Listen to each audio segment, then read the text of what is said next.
for this opportunity. My name is Dr. Law Mefor. I am a media and management consultant. And many people have asked me whether or not it is advisable for the Biafra agitation to take on what has been described as a political solution. Join the political process, have their own men elected into the various offices available, ranging from local governments through states to the federal. Well, I have tried to canvass that position myself. I really think that the problem could be politically solved, but there are problems, there are apprehensions, and I have actually tried to sample opinions of some people, those who are into the Biafra struggle, and others who are not, but concerned Igbos. I've even discussed this issue with Mazen Kano. I took time off to visit him in Kuje prison, and this was one of the issues that I took up with him.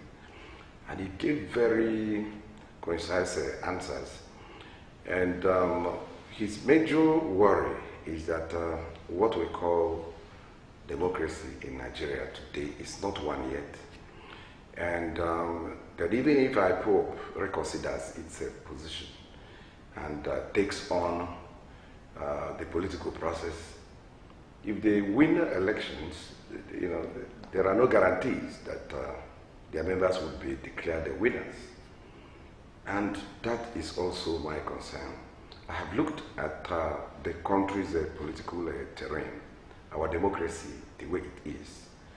Whether we like it or not, what is the practices at the moment in Nigeria is not yet a democracy. It is essentially a civilian administration, and still very much a unitary system, very much a dictatorial system, a system where a handful of people decide what happens in the polity. You don't have a internal party democracy. In other words, even the masses themselves are not in a position to decide who should fly the flag of their party. It means a handful of people who go by whatever nomenclature. Central Working Committee will sit down in Abuja and decide who becomes a candidate for any elective office from state to federal. That is where the problem is. And if we can have guarantees that who wins takes the office, I believe that IPOB and other Biafra agitators should be encouraged to take the political process. They should embrace political process the way it is at the moment. Comme ci, comme ça, the way the Frenchman would put it. It's neither here nor there. You can't be certain. You can do the labor and will not be proclaimed. You may not even be allowed to fly the flag if their conviction is that you will not represent the interests that they consider national or whatever. Beyond that, whether we like it or not, in the Nigerian circumstance, here is a clearly federal environment that is run as a unitary system, and that is why it is like that. And it's a military legacy. The military believe that to keep Nigeria one is a task that must be accomplished, and to do so they have to use the military approach. Military approach is holding everybody together by force. That is what the situation is. So even when they were pressured to leave the stage, they still continued to hold the country by proxy. They brought one of their own out of Gashua prison, Olusegun Obasanjo, and made him president. And since then, of course, at the moment, one of their own again, General Muhammad Buhari, is president. And between Obasanjo and Buhari, you have Yaradua, you have Jonathan. Yaradua had a very short spell, because of ill health. But Jonathan, we all saw his experience. He was not really allowed to do his work as president of the country. And in the final analysis, it was still a conspiracy of the military establishment that removed him from power. The facts are there for every discerning mind. But the point I'm trying to make is that you don't have a clear-cut democratic environment to launch fully into a political process. That does not mean that those who proclaim that option don't know what they are saying, or that the situation is totally hopeless. I believe that you have to start from somewhere. If people are prepared to vote and defend their votes to the bitter end, they should be able to put in power. A few members of the Biafra agitation groups, IPOB, Bombay, all of them can find their ways in there. I'm aware that the customary government, indigenous people, Biafra, led by Ikedife and others, are for political solution, commendable. And of course, you don't expect that somebody like Ikedife and Atrizé, that these octogenarians are fools. No, they are not. They certainly must have seen some reason. And those who have considered their perspective will also give credit to the fact that, yes, if only the political solution will be allowed to hold out, is the best option for everybody. For example, the call for referendum is a political process because it will require voting, yes or no, to require mass education, to require mass participation. And when that is done, we'll decide through what the people say, that the country will remain one or that the country will not remain one. It's still a political process. So no matter how you look at it, political process goes even beyond elections. That's why I brought in the example of referendum. The trial of some Biafra agitators, especially now they can say political trial, and that's a political solution. If the federal government, for example, decides to discontinue the trial by merely entering a null prosequi, and that ends it, that's a political process. And I believe that political process, even if election is very frustrating, should not be discarded. We have to give it a chance. My simple advice to those who are in the front line of this struggle is not to give up. It's not a dash. There are agitations in many countries that went on for over a decade, and the hours is not necessarily too long so far for us to conclude that it is hopeless. No, it's not. And a lot of grounds have been covered, if you ask me. If you check the last sit-at-home, organized by the same, Biafra agitators, you believe that the level of success, near 100%, a remarkable improvement on the earlier orders or attempts. It shows that the consciousness, the conscientization, the involvement of a wider spectrum of the Igbo society is now very obvious. I can also tell you, my interaction with the elites, Igbo elites particularly, many of them are getting swayed by the argument of the Biafra agitators. And I also think that they are now beginning to see the struggle as no longer exclusive to people you may call, the frustrated, or what other word can I use without being too harsh and unkind? But what I am trying to say is that it is now becoming a wider issue. Many more Igbos have come to embrace the struggle. And I believe that if we continue on that path, it is either Nigeria gets totally restructured or, we end it there. It may become to your tent.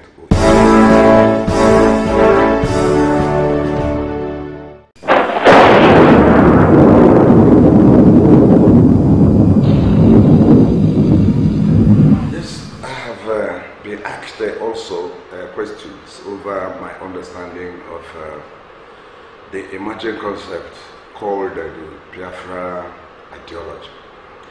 My take on that is this. You may not find a clearly defined perspective that may be acceptable to all. So I think that one can explain it away from his own perspective. That is what I'll try to do. For me, there are three words that summarize the Biafra ideology for me.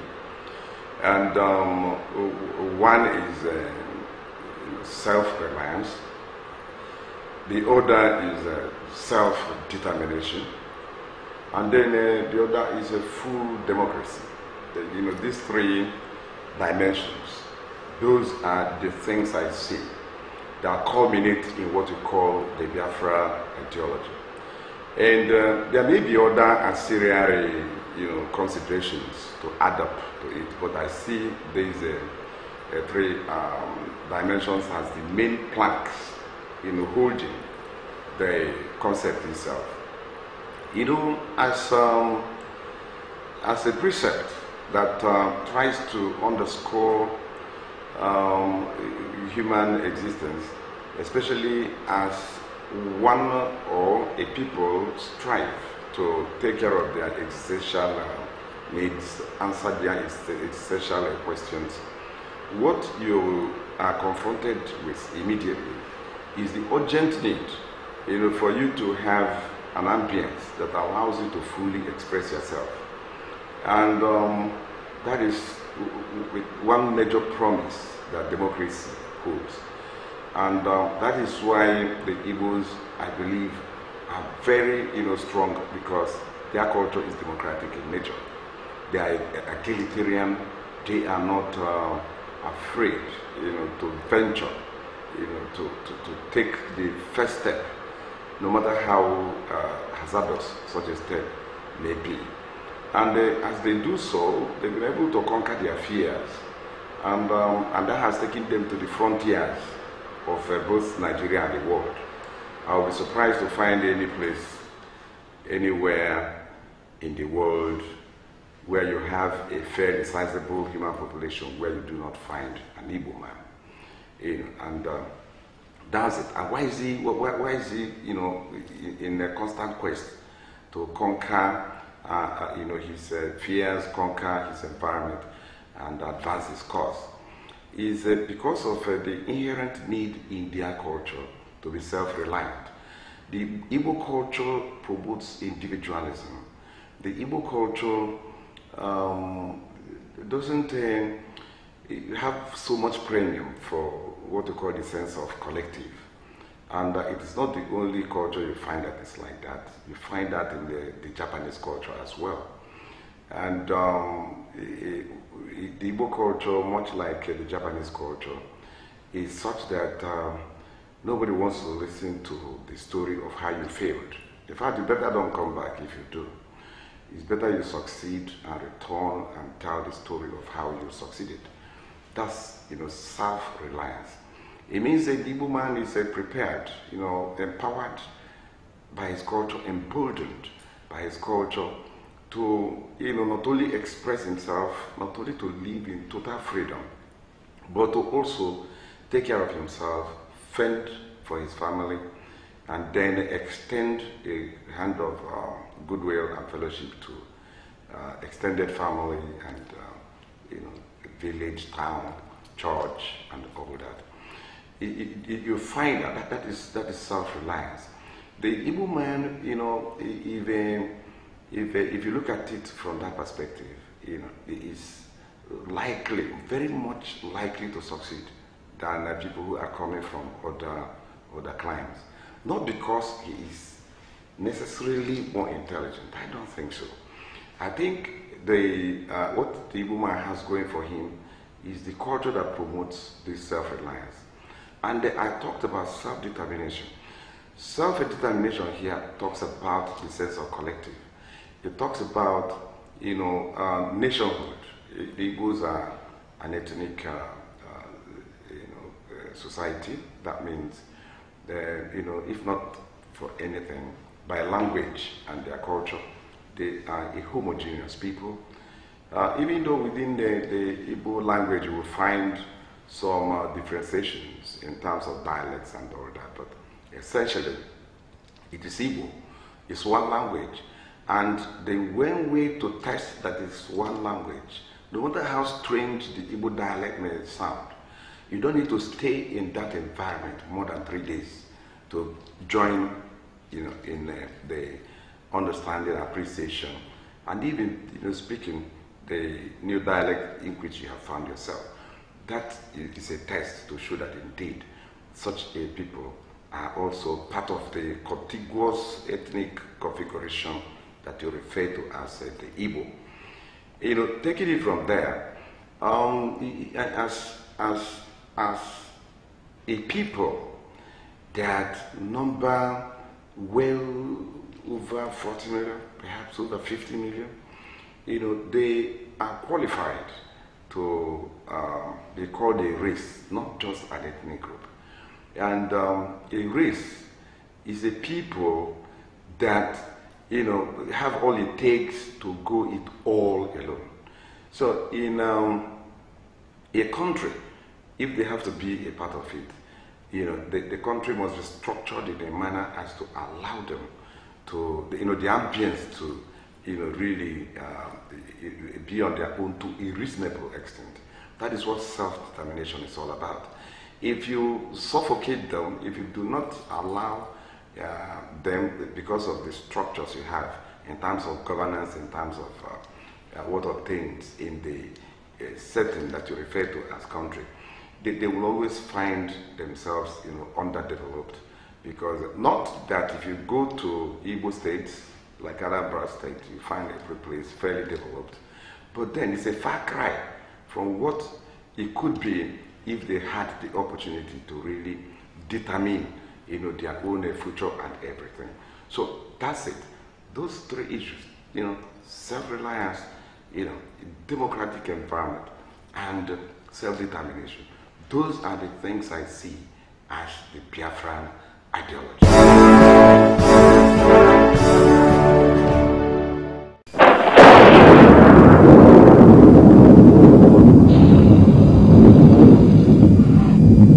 Yes, I think, you know, democracy is very important here, and that is why I found the position of Honorable Chode Ofodile, you know, both in his book, The Politics of Biafra and the Future of Nigeria. It's a great pleasure for me, really an honor, to be called upon to review this book, The Politics of Biafra and the Future of Nigeria, by the one and only Honorable Chode Ofodile. If you want to hear from me, I mean, the summary of the review that I'm going to make is to simply say, read this book.